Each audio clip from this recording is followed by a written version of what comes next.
ایک مرتبہ حضرت امام علی علیہ السلام مسجد کوفہ کے منبر پر کھڑے ہو کر خطبہ دے رہے تھے کہ خطبہ ختم ہونے کے بعد ایک شخص کھڑا ہوا اور کہنے لگا کہ اے جناب علی ابن ابی طالب، میں ملک شام سے کئی مہینوں کا سفر طے کرنے کے بعد آپ کے پاس یہاں کوفہ میں کچھ سوالات کرنے کے لیے آیا ہوں، لہٰذا میں آپ سے کچھ سوالات کرنا چاہتا ہوں۔ تو حضرت امام علی علیہ السلام نے یہ فرمایا کہ اے بندہ خدا، یقیناً تم مجھ سے جو بھی سوال کرنا چاہتے ہو بے شک وہ سوال کرو۔ تو وہ شخص کہنے لگا کہ اے جناب علی ابن ابی طالب، میرا پہلا سوال یہ ہے کہ آپ مجھے یہ بتائیں کہ اللہ نے سب سے پہلے کس چیز کو پیدا کیا تھا۔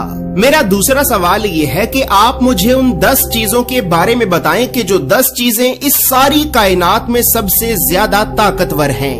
میرا تیسرا سوال یہ ہے کہ وہ ایسی کون سی چیز ہے کہ جو سانس تو لیتی ہے لیکن سانس لینے کے باوجود بھی اس میں کوئی گوشت یا پھر خون موجود نہیں ہے۔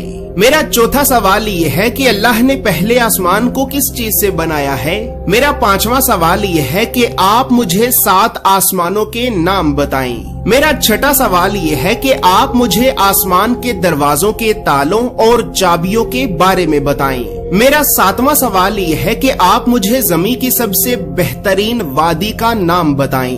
اور اسی طرح اب آخر میں میرا 8واں سوال یہ ہے کہ آپ مجھے زمین کی سب سے بھیانک اور بدترین وادی کے بارے میں بھی بتائیں۔ دوستو، ان سوالوں کے جواب آپ کو بتانے سے پہلے یہاں پر یہ بات یاد رہے کہ یہ جو واقعہ میں آپ کو سنا رہا ہوں تو یہ واقعہ آج سے 1000 سال سے بھی پہلے لکھی گئی احادیث کی 2 معتبر ترین کتابیں جیسے کہ الحصال کے باب نمبر 10 کی حدیث نمبر 25 میں اور عیون اخبار الرضا کے والیوم نمبر 1 کے باب نمبر 24 کی حدیث نمبر 1 میں بھی یہ واقعہ واضح طور پر موجود ہے۔ اس کے علاوہ تحف العقول اور بحار الانوار کے volume number 10، volume number 33، volume number 43 اور والیوم نمبر 57 میں بھی 2 جگہوں پر یہ واقعہ واضح طور پر موجود ہے۔ تو بس پھر اب حضرت امام علی علیہ السلام نے اس شخص سے یہ فرمایا کہ اے بندہ خدا، تمہارا پہلا سوال یہ ہے کہ اللہ نے سب سے پہلے کس چیز کو پیدا کیا تھا۔ تو اے بندہ خدا، جان لو کہ اللہ نے سب سے پہلے نور کو پیدا کیا تھا۔ تمہارا دوسرا سوال یہ ہے کہ وہ ایسی کون سی 10 چیزیں ہیں کہ جو 10 چیزیں اس ساری کائنات میں سب سے زیادہ طاقتور ہیں۔ تو اے بندہ خدا، جان لو کہ اللہ نے اس کائنات میں سب سے زیادہ طاقتور پتھر کو بنایا ہے، لیکن اللہ نے پتھر سے بھی زیادہ سخت لوہے کو بنایا ہے کہ جو پتھر کو بھی کاٹ دیتا ہے۔ اسی طرح پھر لوہے سے زیادہ سخت آگ ہے کہ جو لوہے کو بھی پگھلا دیتی ہے۔ آگ سے زیادہ سخت پانی ہے کہ جو آگ کو بھی بھجا دیتا ہے۔ پانی سے زیادہ سخت بادل ہے کہ جو پانی کو آسمان پر اٹھائے پھرتا ہے۔ بادل سے زیادہ سخت ہوا ہے کہ جو بادلوں کو آسمان پر چلائے پھرتی ہے۔ ہوا سے زیادہ سخت ہوا کا فرشتہ ہے کہ جو ہواؤں کو زمین پر چلاتا رہتا ہے۔ ہواؤں کے فرشتے سے زیادہ سخت ملک الموت ہے کہ جو ہوا کے فرشتے کو بھی موت دے گا۔ ملک الموت سے زیادہ سخت خود موت ہے کہ جو ملک الموت کو بھی موت دے گی۔ اور پھر موت سے بھی زیادہ سخت اللہ کا حکم کن ہے کہ جب اللہ کسی کام کے کرنے کا حکم جاری کرتا ہے تو پھر اس کام کو ہونے سے کوئی روک نہیں سکتا۔ اسی طرح اے بندہ خدا، تمہارا تیسرا سوال یہ ہے کہ وہ ایسی کون سی چیز ہے کہ جو سانس تو لیتی ہے لیکن سانس لینے کے باوجود بھی اس میں کوئی گوشت یا پھر خون موجود نہیں ہے۔ تو اے بندہ خدا، جان لو کہ وہ چیز کہ جو سانس تو لیتی ہے لیکن سانس لینے کے باوجود بھی اس میں کوئی گوشت یا پھر خون موجود نہیں ہے تو وہ صبح ہے۔ اسی وجہ سے ہی اللہ رب العزت اپنے قرآن میں یہ ارشاد فرماتا ہے کہ قسم ہے رات کی کہ جب وہ جانے لگے اور صبح کی کہ جب وہ سانس لے کر آنے لگے۔ دوستو یاد رہے یہ چاند، سورج، ستارے، سیارے، زمین و آسمان، صبح اور شام، یہ سب بھی اللہ کی مخلوقات ہیں اور اسی وجہ سے ہی اللہ رب العزت اپنے قرآن میں سورہ الاسراء کی آیت نمبر 44 میں یہ ارشاد فرماتا ہے کہ 7 آسمان اور 7 زمینیں اللہ کی تسبیح بیان کرتی ہیں اور ہر وہ چیز بھی کہ جو ان 7 آسمانوں اور 7 زمینوں میں رہتی ہے، اور کوئی بھی چیز ایسی نہیں ہے کہ جو اللہ کی تعریف کے ساتھ اس کی تسبیح بیان نہ کرے، لیکن تم ان کی تسبیح کو سمجھتے نہیں ہو۔ دوستو یاد رہے کہ قرآن کی اس آیت کے مطابق ساتوں زمینوں آسمانوں میں رہنے والی مخلوقات کے علاوہ خود ساتوں زمینوں آسمان بھی اللہ کی تسبیح بیان کرتے ہیں، لیکن ہم ان کی تسبیح اور تعریف بیان کرنے کے انداز کو سمجھ نہیں سکتے۔ اسی طرح بس پھر اب حضرت امام علی علیہ السلام نے اس شخص سے یہ فرمایا کہ اے بندہ خدا، اب تمہارا چوتھا سوال یہ ہے کہ اللہ نے پہلے آسمان کو کس چیز سے بنایا ہے؟ تو اے بندہ خدا جان لو کہ اللہ نے پہلے آسمان کو پانی کے بخارات سے بنایا ہے۔ دوستو یاد رہے بخارات پانی کی اس بھاپ یا پھر دھوئیں کو کہتے ہیں کہ جو پانی گرم ہونے کے بعد نکلتا ہے، اور اللہ نے پانی کی اسی بھاپ اور دھوئیں سے ہی پہلے آسمان کو بنایا ہے۔ اسی طرح اے بندہ خدا اب تمہارا پانچواں سوال یہ ہے کہ تمہیں 7 آسمانوں کے نام بتائے جائیں۔ تو اے بندہ خدا جان لو کہ اللہ نے پہلے آسمان کا نام رفیع رکھا ہے، اور اللہ نے اس آسمان کو پانی اور دھوئیں سے بنایا ہے۔